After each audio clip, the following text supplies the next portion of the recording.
ఇక్కడ 29 నీ మంది. పేరేం పేరమ్మా? నీ పేరు నా చెప్పి పేరు చెప్పు. వచ్చేసి ఉడతనూరి అలివేల సార్. అలివేలు. అవును సార్. ఆ, ఇక్కడ 29 మంది రైతులం ఉన్నాం సార్. మేము చేసిన వాళ్ళము. మాకు ఇంత అవకాశం వచ్చిందంటే అసలు మాటల్లో ఆనందం చెప్పలేకపోతున్నాం సార్.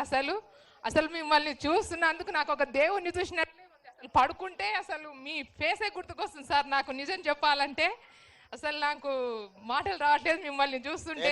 ఏం చదువుకున్నావు నువ్వు? డిగ్రీ అయిపోయింది. డిగ్రీ చదువుకున్నావు. మన చెంచుగూడలలో డిగ్రీ చదువుకొని ఇది ఉన్న వాళ్ళు ఉన్నారు. మంచి ఇండ్లు ఉన్నాయమ్మా? ఇండ్లు వచ్చినా? ఇల్లు లేదు సార్. నేను ఓకే. శ్రీనివాస్ రెడ్డి సార్ ఈయనే ఉన్నాడు. మీకు అందరికి ఓకే సార్. ప్రత్యేకంగా ఇండ్లు ఇస్తాడు. మళ్ళీ ఒకసారి వస్తాడు. మీ అందరి గూడాల మన చెంచులందరికీ ఇస్తున్నాం. అదే సపరేట్ స్కీమ్ వాళ్ళకి ఇండ్లు ఇస్తాం. ఇప్పుడు ఎన్ని ఎకరాలు వేసుకున్నారు మొత్తం? 29 మంది రైతుల ఎన్ని ఎకరాలు అయింది ఇప్పుడు? ఇది ఎకరన్నారా అంటే దాదాపుగా 45 ఎకరాలు ఉన్నది. మంచిగా నీళ్ళన్నీ మంచిగా పడ్డాయి కదా? పడ్డాయి సార్. తోట ఏమేమి తోట పెట్టారు? నిమ్మ, ఆవకాడ. ఓ ఆవకాడ పెట్టిరా? దానిమ్మ కూడా పెట్టిరా? కొబ్బరి కూడా సార్. ఓకే. మరి మంచిగా బతికించుకోవాలి.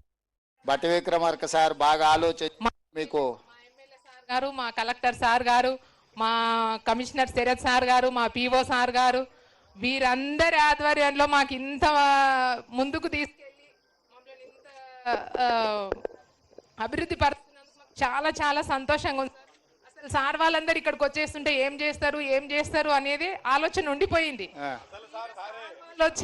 సార్ వాళ్ళు వచ్చేసి ఇక్కడ ల్యాండ్ భూములు చూడడము, వచ్చి హార్టికల్చర్ వాళ్ళు వచ్చి భూమి చూసి మాకు బోర్లు వేయడము, తర్వాత మొక్కలు నాటించడం, సోలార్ ఫిట్టింగ్ చేయడం, డ్రిప్స్ ఇవ్వడం, స్ప్రింకర్లు ఇవ్వడం, ఇవన్నీ జరిగినాయి సార్. అసలు ఆర్టికల్ వాళ్ళు ముందుండి వాళ్ళు మమ్మల్ని కూడా చాలా మోటివేట్ ట్రైనింగ్స్ తీసుకెళ్ళడం, మొక్కలు ఎలా అంటుకట్టుకోవాలి, ఎంత లోతు గుంత తవ్వాలి, మనం దానికి పురుగు పట్టినప్పుడు ఏ మందులు వేసుకోవాలి, సేంద్రియ ఎరువులు ఎక్కువగా వాడుకోవాలి అనే దానిపైన మాకు హార్టికల్చర్ వాళ్ళు చాలా బాగా చెప్పడం జరిగింది సార్. కానీ